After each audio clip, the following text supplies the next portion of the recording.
चक्षुरुन्मिलितं येन तस्मै श्रीचैतन्यमनोभीष्टं स्थापितं येन स्वयं रूपा कदा मह्यं ददाति स्वपदान्ते। वन्देऽहं श्रीगुरो श्रीयुतापदकमलं श्रीगुरो वैष्णवां श्रीरूपं सागरजातं सहगना रघुनाथां सादवैतं सावधूतं परिजनासहितं कृष्णचैतन्यदेव श्रीराधा कृष्णपादा सहगना ललिता श्रीविशाखान्विता नमो विष्णुपादाय कृष्णपृष्ठाय भूतले श्रीमते भक्तिवेदान्त स्वामी नितिन नमस्ते सरस्वते देवे गौरवाणी प्रचारिणे निरविशेषशून्यवादी पाश्चात्यदेशतारिणे नमो महावदन्याय कृष्णप्रेमप्रदायते कृष्णाय कृष्णचैतन्य नामिने गौरकृष्ण हे कृष्णा करुणा सिन्धु दीनबन्धु जगत्पते गोपेश गोपिकान्त श्रीराधाकान्त नमोस्तुते सप्तकाञ्चन गौराङ्गी श्रीराधे वृन्दावनेश्वरी वृषभानुसुते देवी प्रणमामि हरि नीलाचल निवासाय नित्याय परमात्मने बलभद्र सुभद्राभ्यां जगन्नाथाय ते नमः वाञ्छाकल्पतरुभ्यश्च कृपासिन्धुभ्येव पतितानां पावनेभ्यो वैष्णवेभ्यो नमो नमः। जय श्री कृष्ण चैतन्य प्रभु नित्यानंद श्री अद्वैत गदाधर शिवासादि गौरभक्तवृंद। हरे कृष्णा कृष्ण कृष्ण हरे हरे हरे राम राम राम हरे हरे। मूकं करोति वाचालं पङ्गुं लङ्घयते यत्कृपातमहं वन्दे श्रीगुरु दीनतारिणम्।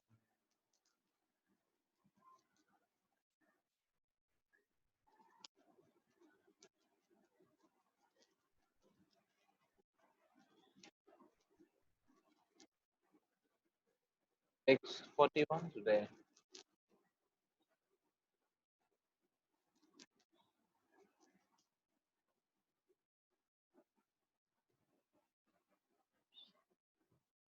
तस्मात् त्वाम् इन्द्रियाणि आदौ नियम्य भरतार्षभा पापमानं प्रजह्येनं ज्ञानविज्ञाननाशनम्. Therefore, Arjuna, best of the Bharatas, in the very beginning, curb this great symbol of sin, lust, by regulating the senses and slay this destroyer of knowledge and self-realization.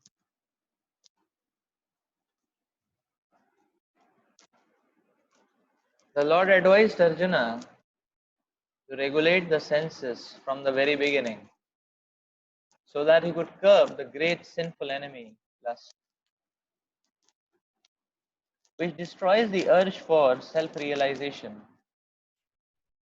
and specific knowledge of the self. Jnana refers to knowledge of the self as distinguished from non-self, or in other words, knowledge that the spirit soul is not the body.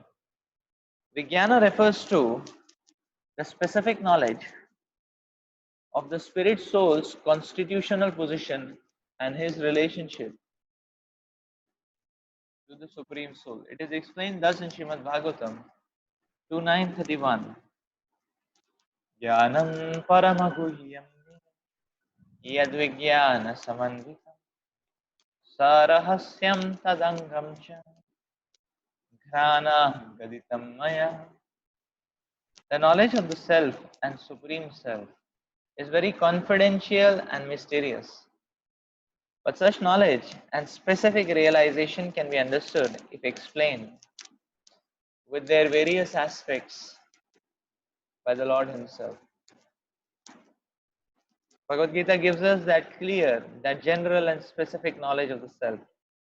The living entities are part and parcels of the Lord, and therefore they are simply meant to serve the Lord. This consciousness is called Krishna consciousness. So, from the very beginning of life, one has to learn this consciousness, and thereby one may become fully Krishna conscious and act accordingly.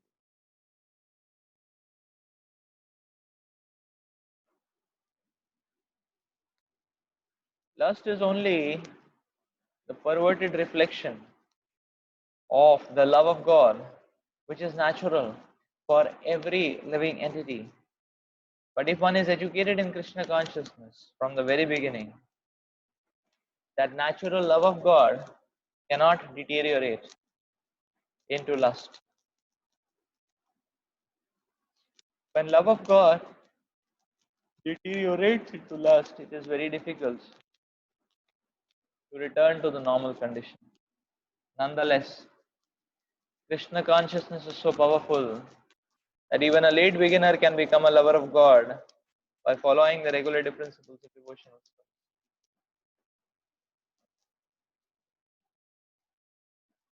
So, from any stage of life or from the time of understanding its urgency, one can begin regulating the senses, Krishna consciousness, devotional service of the Lord, and turn the lust into love of Godhead, the highest perfectional stage of human life.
Lust is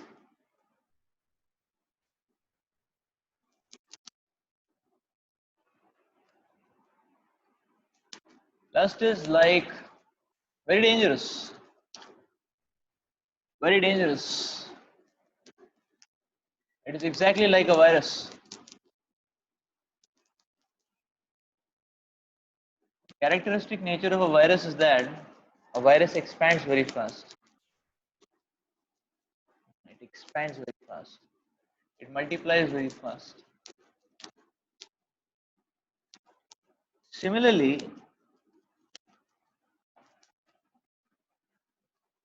We see the lust, it also multiplies very fast. Because for a lusty man, any amount of resources fall short.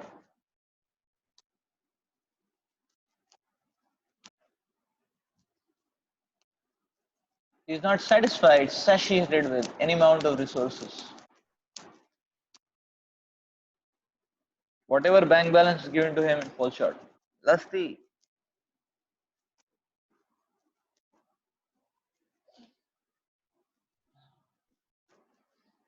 This is one aspect of lust. The other aspect of lust is that lust expands from one domain to another domain.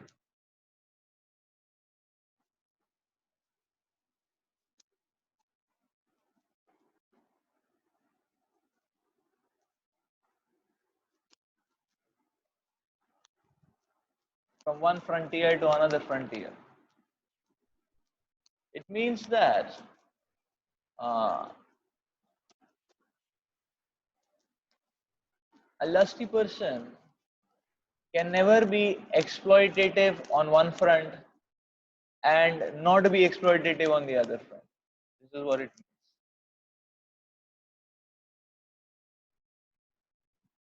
Because he has developed the habit of exploitation, the lust, he has developed that vision of lust. Wherever he looks at, he will look at it in a lusty vision.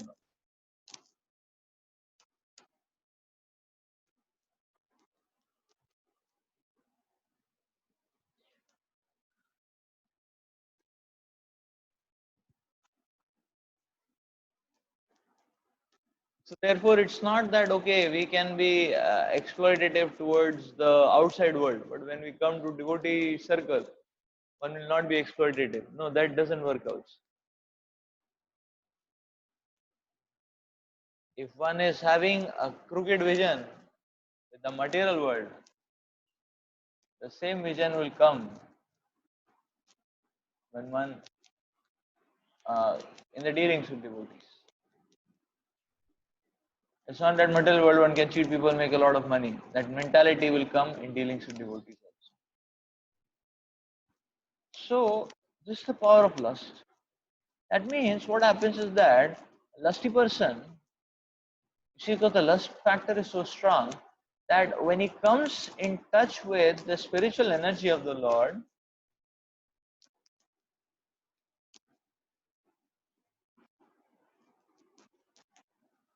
the spiritual energy is a purifying energy.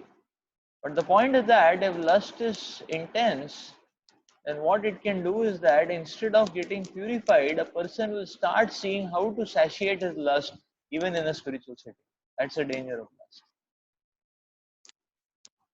even in a spiritual setting. How to satiate one's lust, even in a spiritual setting.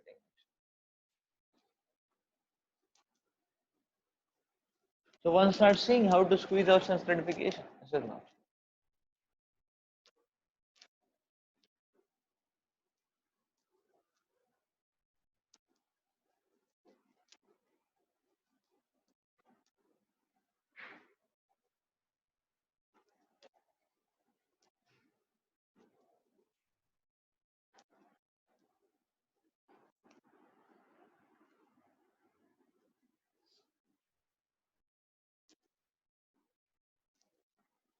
So lust is the destructive outlet. It's as simple as that. Just like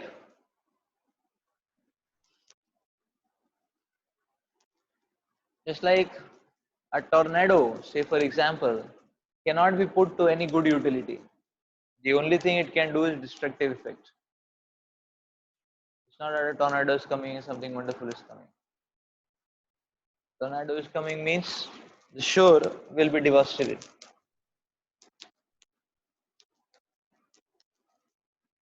Or if foreseen, it has to be completely evacuated. But there is destruction of property. So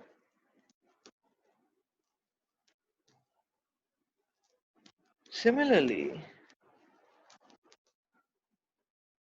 lust is the destructive outlet actually. Now the point is this, that now the point is this, that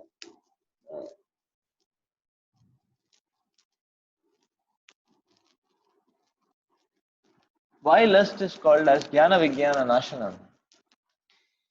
You see, that's how we are explaining that, because it is a destructive outlet. So now the practice of Krishna consciousness,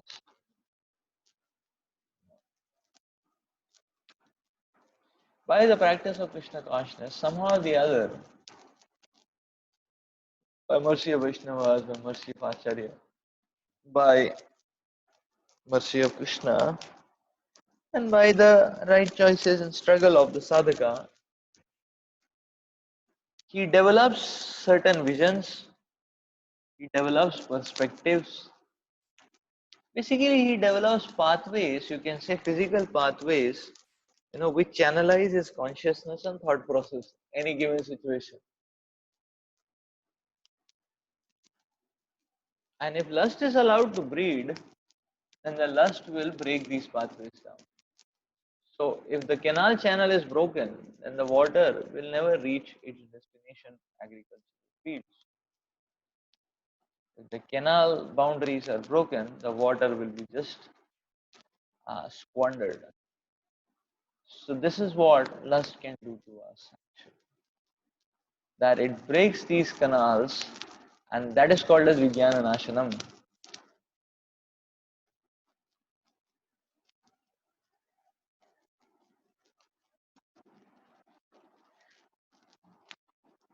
The construction is a time-taking phenomena, not destruction. And construction is a costly phenomenon, not destruction. Destruction is cheap.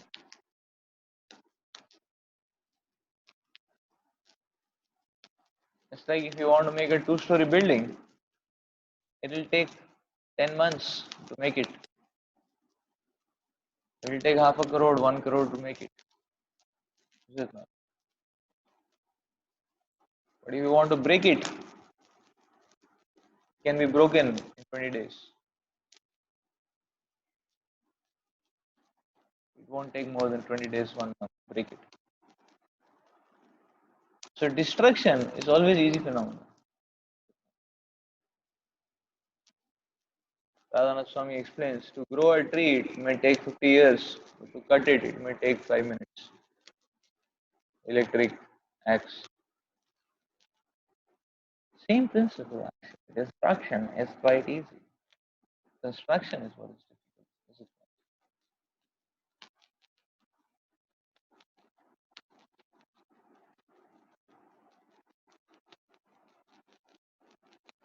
not? Construction is what is difficult.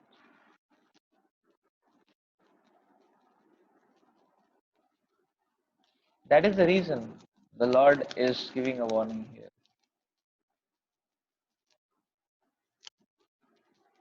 That lust can squander our consciousness. Lust can minimize benefit which we can receive from positive avenues.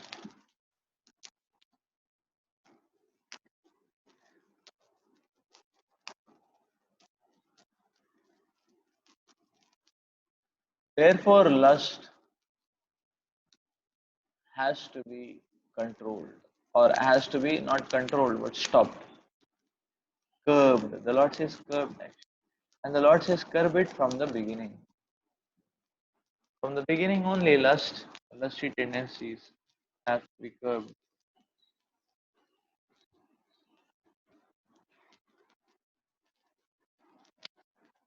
Otherwise, they expand. The lusty vision expands very fast. It gets transformed into feelings, desires. It gets transformed into analysis. It gets transformed into action. It gets transformed into identification.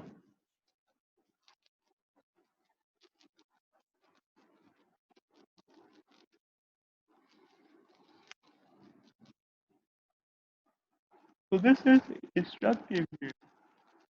God is telling from the very beginning. Now, if we want to, now the point is this, that if we want to curb something in the very beginning,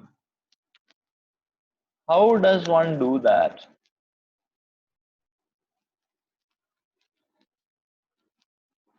We will not be able to curb something from the very beginning, from its initial uh, outset itself, unless one has, unless one is very much tuned in or one is very much committed to a continuous monitoring program. Continuous monitoring program. Is it not?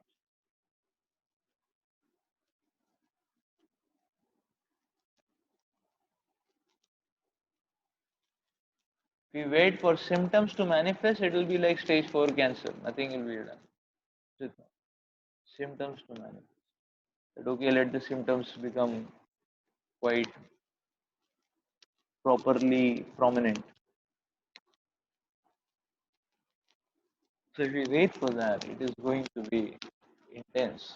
Therefore, therefore, one needs to have a continuous monitoring program.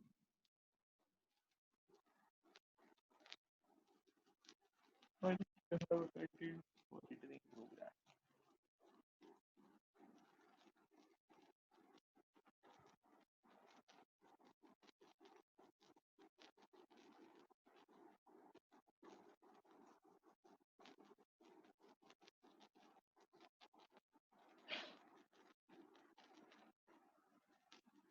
So the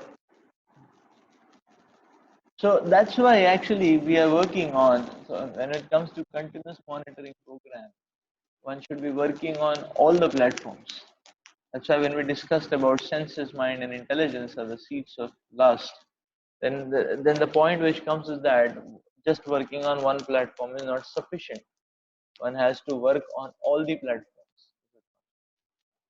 So now this explains why we need to be holistic in Krishna consciousness. Because suppose so by chanting we purify the mind. So lust goes into the mind and starts expanding. That means that as a day has passed, and lust has contaminated the mind sufficiently. Therefore, the next day we are chanting, chant intensely, so that contamination which has taken place over that period of time range, it gets purified, and that's why every day chant. Now,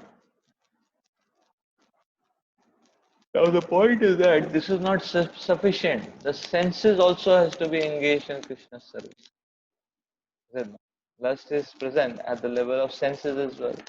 So the senses also has to be engaged in Krishna's service. That is the point.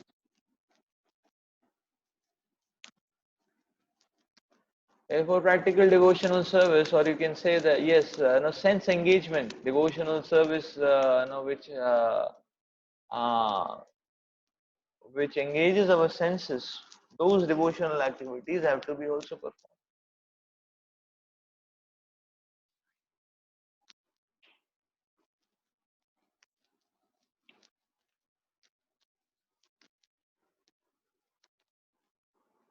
And then one has to work at the level of intelligence as well. Because you cannot have a roadmap which is showing you how to do sense gratification and engage the senses in Krishna service. It's not possible. Is it not?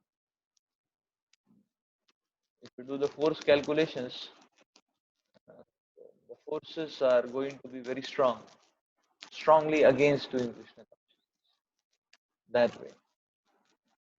So it is a very high potential barrier. It won't be possible to break it, is it not? So therefore, the intelligence is purified by or sanctified by association with the Shastras, association with the devotees, association with Krishna. That is our hearing from the Shastras, hearing from the devotees. That gives one the vision, the proper vision. So one has to work all these frontiers, because it's like the infection comes in any way. Infection comes in any way. That infection is very dangerous. That infection is very dangerous. That's why Mahaprabhu says one needs to be very careful even hearing from Mayavadis. Because Mayavad is lusty infection at the level of false ego.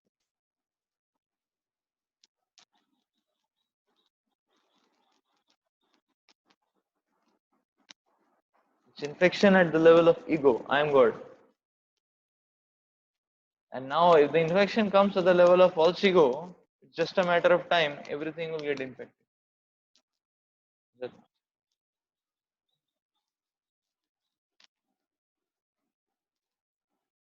So this infection has to be observed.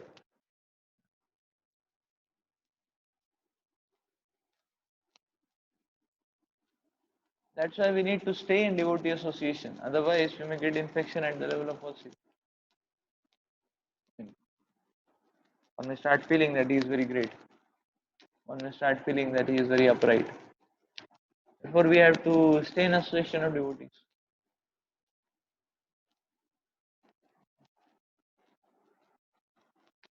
That's why, as a sadhaka, so that's the point. How false ego is purified? False ego is purified by association of devotees. Not that the no. So one aspect is the many multiple aspects to that. One aspect is that anyhow the devotees mercifully keep purifying. Dharma, so the devotee signature, anyhow keeps purifying. The comments, their misunderstandings, or whatever. So by default, the purification association is a synonymous word with purification of false ego. Again. So like that. That's by default there. Inherent characteristic, intrinsic characteristic of association. So that's one aspect of that. But that's not the only aspect. The other aspect of that is that the association of devotees, we get to see, the sincerity, the dedication of other Vaishnavas. Now, even if one is having tainted, faulty vision, still one will get to see. Because the dedication of Vaishnavas is like a sun. It's not so easy to not observe it. In that sense. If we are near, it's not so easy to not observe it. If we are in our own world, then it's another story. So therefore, actually, to purify the false ego, one should be in the association of devotees. That's one aspect. So two things: tolerate the purification which comes from the association, and second,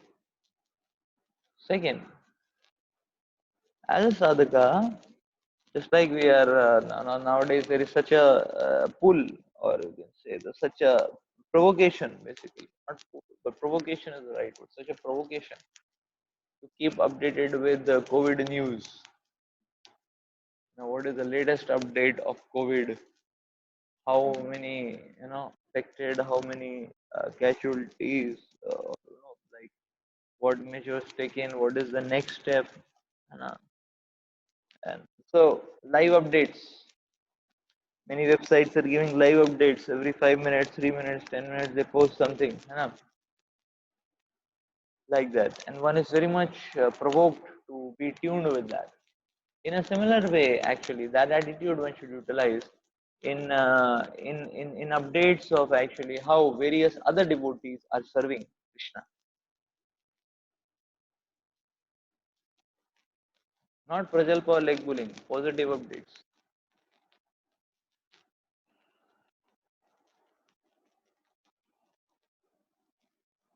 So by that, when we see that, actually, we get naturally humbled. Yeah, like that. And if one starts liking it, that yes, it's so nice that I am in a very nice devotee association. I am in a, so when one starts liking it, then one is in safe mode. That means infection is under control, is it not? So, this great symbol of sin has to be curbed. So that's why the for a devotee, for a practicing devotee, the sadhana, the regularity of sadhana is very important. This regularity of sadhana ensures regular monitoring. That's why it's not at all healthy to read Shastras once in a month.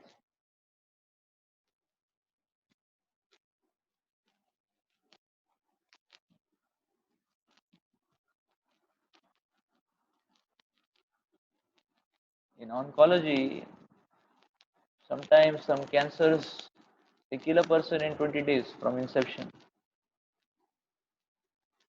1 month is a very big period.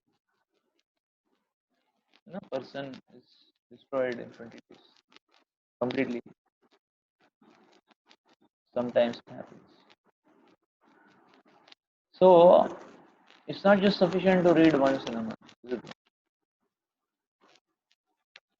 Every day is the best algorithm. The more the regular, the better it is. That is the point which needs to be understood. So on all these fronts, there needs to be regularity. There should be some regular everyday seva, senses are engaged. Some senses are engaged, some regular seva, like that. Something for Krishna to take anxiety on a daily basis. Something engaged, is it not? Some preaching engaged. Daily basis is the best basis actually, is it not?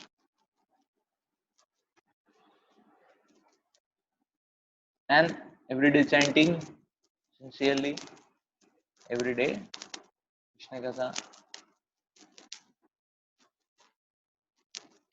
and regular association. The opportunity of association is there, one should not be lazy. And then keep oneself updated with what other Vaishnavas are also doing.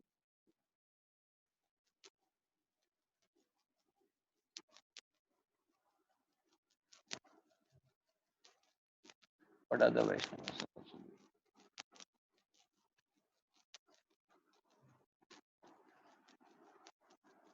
So now the point is that lust, uh, you see, as lust becomes intense and condensed, it is explained, it transforms into uh, greed and anger. Anger is the ugly form, greed is the again, greed is the insatiable form. So when it goes beyond control, then it's greed actually. And when it takes a very ugly shape, a very perverted shape, then it is anger. Or not perverted, but ghastly shape.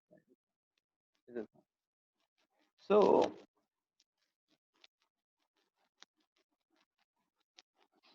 this goes to show that uh, the most dangerous thing is the rising curve, like that. The rising curve. If lust is on the rise, that is most dangerous, like that.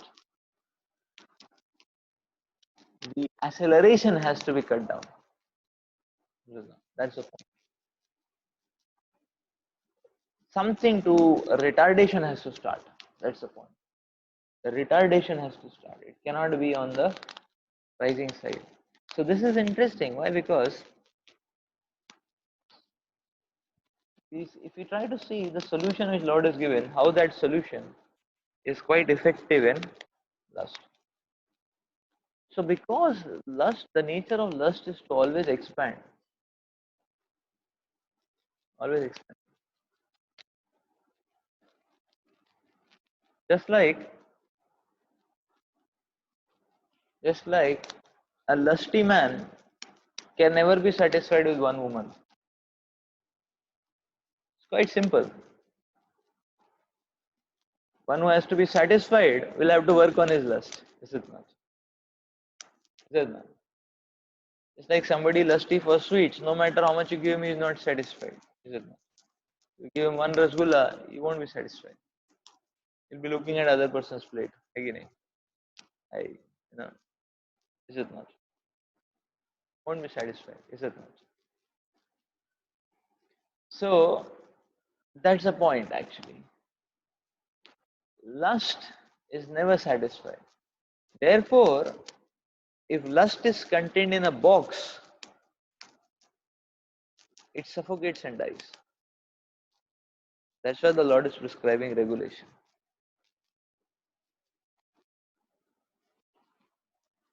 If lust is contained in a box, it will suffocate and die.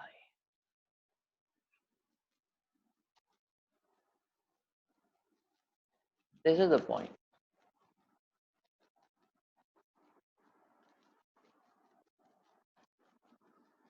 Therefore, regulation is very important. Regulation is very important. We need to regulate it.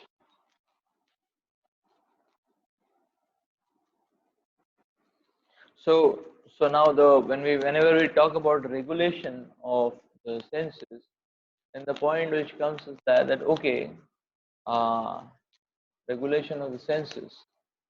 The point which comes is that okay, even if you are regulating it, there is some amount of sensual enjoyment which is there.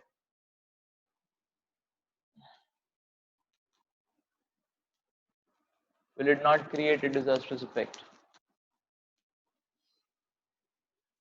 So that some amount of sensual enjoyment actually makes one tolerate the suffocation. That's the whole point, is it not? But the only thing one has to be careful about is that some amount should not increase, because lust, if we give the bigger scope, then it is a problem. Is it not? Like that. Like we can make a regulation on prasadam.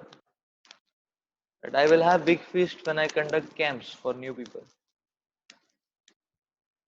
And conduct camps 365 days and have big feast, no problem. No? Like that. Camp means you have to take at least 6 sessions, introduce them to chanting, then only they will come. No? Is it not? So, so as much you want, you can do it. Regulate it. That is the point. Is it not? Like that. So that's the meaning of regulation, is it not?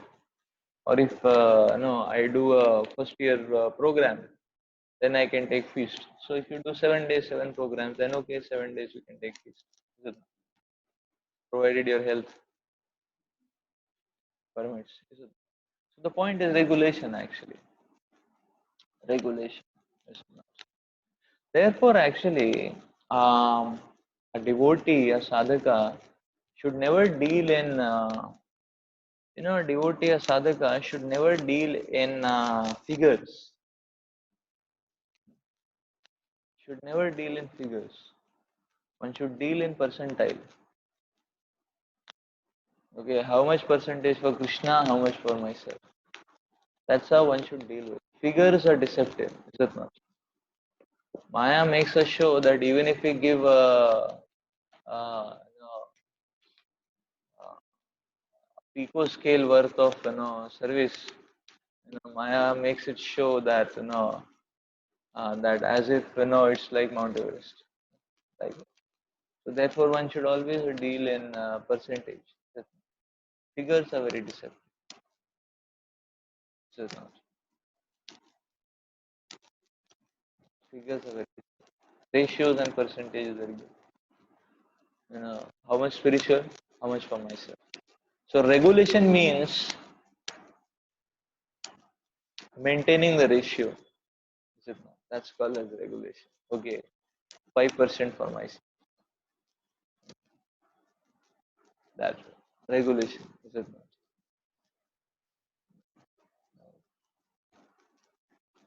Okay, if I prepare 5 kg prasad, 5% for myself. Regulation. Is it not? That's the point. Is it not? So this is the aspect. Is it not? This is the aspect which needs to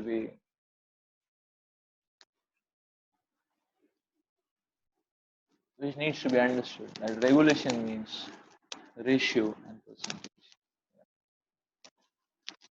42. Indriyani parani ahu indriyebhya param manaha manasastu para buddhi yo buddhi paratastu saha. The working senses are superior to dull matter. Mind is higher than the senses. Intelligence is higher than the mind, and the soul is even higher than intelligence. The senses are different outlets for the activities of lust. Lust is reserved within the body, but it is given vent through the senses. Therefore, the senses are superior to the body as a whole. These outlets are not in use when they are in superior consciousness, Krishna consciousness. In Krishna consciousness, the soul makes direct connection with the Supreme Personality of Godhead. Therefore, the hierarchy of bodily functions, as described here, ultimately ends in the Supreme Soul. Bodily action means the function of the senses, and stopping the senses means stopping all bodily actions. But since the mind is active, then even though the body may be silent and at rest, the mind will act, as it does during dreaming. But above the mind is the determination of the intelligence, and above the intelligence is the soul proper. If therefore the soul is directly engaged with the Supreme, naturally all other subordinates, namely the intelligence, mind, and senses, will be automatically engaged. In the Katha Upanishad, there is a similar passage in which it is said that the objects of sense gratification are superior to the senses. The mind is superior to the sense objects. If therefore the mind is directly engaged in the service of the Lord constantly, then there is no chance that the senses will be engaged in other ways. This mental attitude has already been explained. Param drishtva nivartate. If the mind is engaged in the transcendental service of the Lord, there is no chance of its